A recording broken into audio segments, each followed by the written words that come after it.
बघा, health and diseases. काही मुद्दे आपल्याला हेल्थ अँड डिसीजेस म्हणून समजून घ्यायचे. नवीन चॅप्टर हे महत्त्वाचं आहे.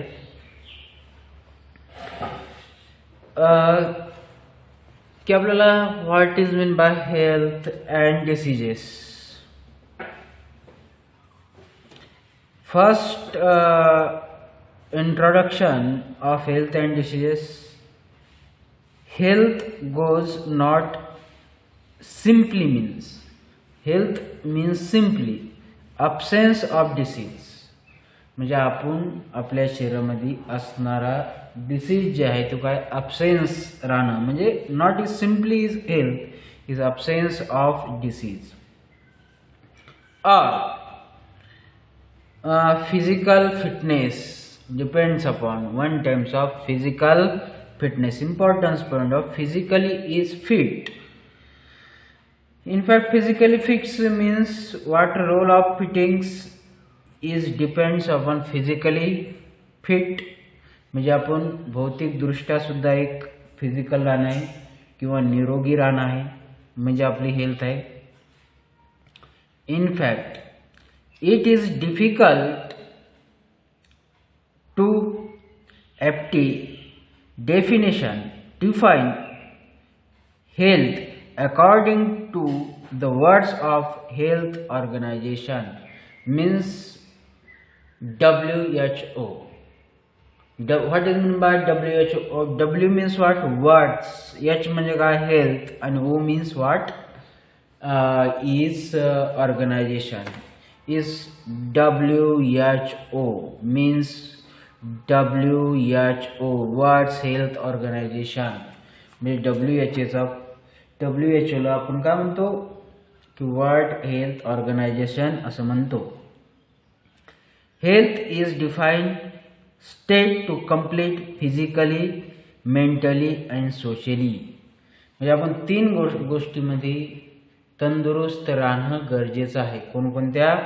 पहिला जो अप्लाय आहे तो फिजिकली, सेकंड मेंटली, आपलं सेकंड इज मेंटली आणि third is socially. There are health is good. Well being, not merely absence of disease or inflammatory. In short, health but right human health also referred is metabolism function. आपल्या बॉडीमध्ये metabolism जे function आहे ते सुद्धा काय राहणं गरजेचं आहे? मजबूत राहणं गरजेचं आहे. Effective of a living organization. Living organization means one of the hygiene is the science of rule of health. Hygiene म्हणजे काय की स्वच्छ राहणे, स्वच्छतेचा प्रॉब्लेम. नेहमी आपण काय राहणं गरजेचं आहे? स्वच्छ. म्हणजे आपले हात नेहमी हात धुणे, त्याच्यानंतर आपले साफसफाई, कपडे घालणं, हे महत्त्वाचं काय रोल आहे. नख काढणं, या लहान लहान गोष्टी आहे परंतु हेल्थवर काय करतात? इफेक्ट करतात. To achieve good health it is necessary, therefore is necessary. म्हणजे आपली चांगली हेल्थ राहणं हे काय आहे? गरजेचं आहे. नेसेसरी म्हणजे काय आहे? गरजेचं आहे. Your hygiene is balanced diet. आपल्या हायजीनसाठी दुसरा एक महत्त्वाचा रोल आहे की आपलं जे आहे बॅलन्स डाएट सुद्धा राहणं गरजेचं आहे. त्याच्यानंतर क्लीन वॉटर, स्वच्छ पाणी पिणे. Personally and communicate is hygiene is regular physically accepts. Knowledge about disease and their effect on the body. Proper disperse is water waste and control is vector is important role of this position is hygiene. Disease बद्दल आपल्याला knowledge घेणं, स्वच्छ राहणं, स्वच्छ पाणी पिणं, बरोबर आहे. त्याच्यानंतर आपण दररोज फ्रेश राहणं हे पण काय फिजिकली हेल्थ महत्त्वाचं आहे. एव्हरी डे म्हणजे प्रत्येक दिवशी we are expose to various foreign body include is infection like is bacteria and viruses. दररोज आपल्या बॉडीमध्ये बाहेरचे पदार्थ एंटर होते आणि बाहेरले पदार्थ एंटर झाले, जसे की बाहेर कोणकोणते पदार्थ बॉडीमध्ये एंटर होते. बॅक्टेरिया एक आहे आणि व्हायरस एक आहे.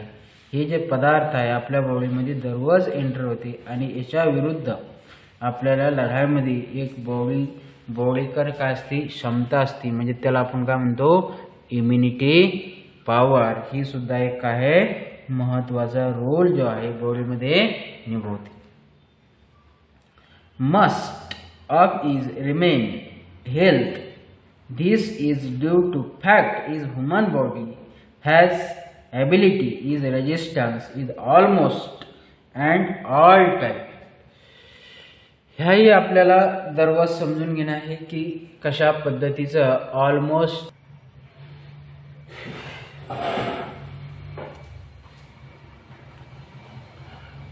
all types of this foreign body the system which protect is various infection against.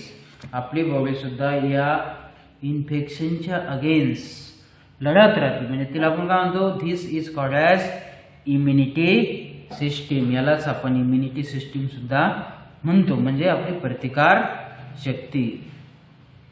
Resistance is the ability to prevent damage or disease. जर आपल्याकडे इम्युनिटी पॉवर असेल तर आपण इम्युनिटी पॉवर इन्फेक्शन डिसीजच्या विरुद्धात लढू शकतो. तर आपण काय म्हणतो, that is power of immunity. Immunity is importance role of health and disease. The immunity, the terms immunity has been traditionally referred to as resistance ability. Resistance ability into a traditional disease role has towards is infection cause is pathogen and there is product. However, productions again infection disease. Productions again to is infection disease. Co-sequence of immuno response which is entirely connected with the reaction of the body against the foreign antigen. आता तुम्हाला मागच्या lecture मध्ये मी सांगितलं होतं की antigen काय. Antigen म्हणजे काय, की फॉरेन सबस्टन्स आहे आणि फॉरेन सबस्टन्स बॉडीमध्ये काय होतो, की इंटर होतो, म्हणजे त्याला आपण काय म्हणतो, की अँटीजन असं म्हणतो. Immunity is in fact the freedoms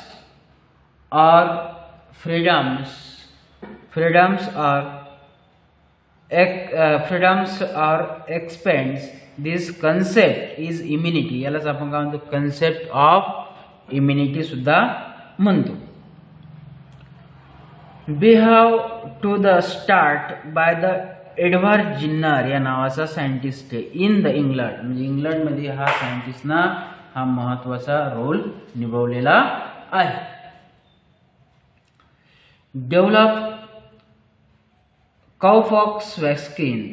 कोणती, काउपॉक्स वॅक्सिन जी आहे ती काय या सायंटिस्टना डेव्हलप केलेली आहे. काउपॉक्स वॅक्सिन म्हणजे की आपण त्याला cowpox vaccine first develop of Edward Jenner for the protection against attack of smallpox virus. हे सुद्धा काय, that develop is protection against this method. Another terms is immunology. आता इम्युनिटी आणि इम्युनॉलॉजी ह्या ज्या टर्म्स आहे ह्या टर्म आपल्याला समजून घ्यायच्या. इम्युनॉलॉजी म्हणजे काय, द ब्रांच ऑफ सायन्स. ही जी ब्रांच आहे, शाखा आहे सायन्सची आहे, आणि which deals with this study is immuno system. कशाची स्टडी करते ही, की बॉडीमध्ये इम्युनो सिस्टीमची स्टडी करते. Immuno response, foreign substance Their is a role is resistance infection is pathogen. Resistance infection into pathogen. पॅथोजनच्या विरोधात जी आहे ती लढाई करणार आहे. The most important character, महत्वाचं जे वैशिष्ट्य आहे, immuno system is the distinct self body is non self body. Foreign substance self body आणि नॉन सेल्फ बॉडी या दोन्ही मुद्दे आपल्याला क्लिअर करायचे आहे की सेल्फ बॉडी म्हणजे काय आणि नॉन सेल्फ बॉडी म्हणजे काय. फॉरेन मॉलिक्यूल म्हणजे काय, बाहेरचा पदार्थ. दुसरा आहे invading cell. So the immuno system is differentiating between the body cell म्हणजे काय, differencing between the body sale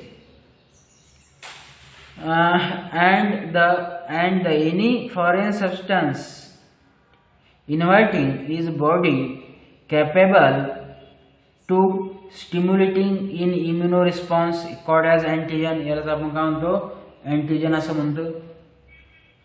The protective chemical produced by immunocells यालाच आपण काय म्हणतो, इम्युनोसेल सुद्धा म्हणतो.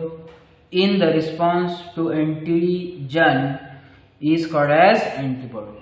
एक अभिक्रिया बॉडीमध्ये सतत होत असते. अगोदरच्या लेक्चरमध्ये मी तुम्हाला फळ्यामध्ये सांगितलं होतं की अँटीजन अँटीबॉडी आणि अँटीजन अँटीबॉडी हा कॉम्प्लेक्स जो आहे तो काय होतो, डेव्हलप होतो. अँटीजन म्हणजे काय आहे की बाहेरचा पदार्थ आणि अँटीबॉडी काय करत असते की मानवामध्ये अँटीबॉडी डेव्हलप होत असते. तर अँटीबॉडी कशासाठी डेव्हलप होती, अँटीजन मारण्यासाठी डेव्हलप होती. त्याच्यानंतर अँटीजन अँटीबॉडी काय तयार होतो, कॉम्प्लेक्स तयार होतो.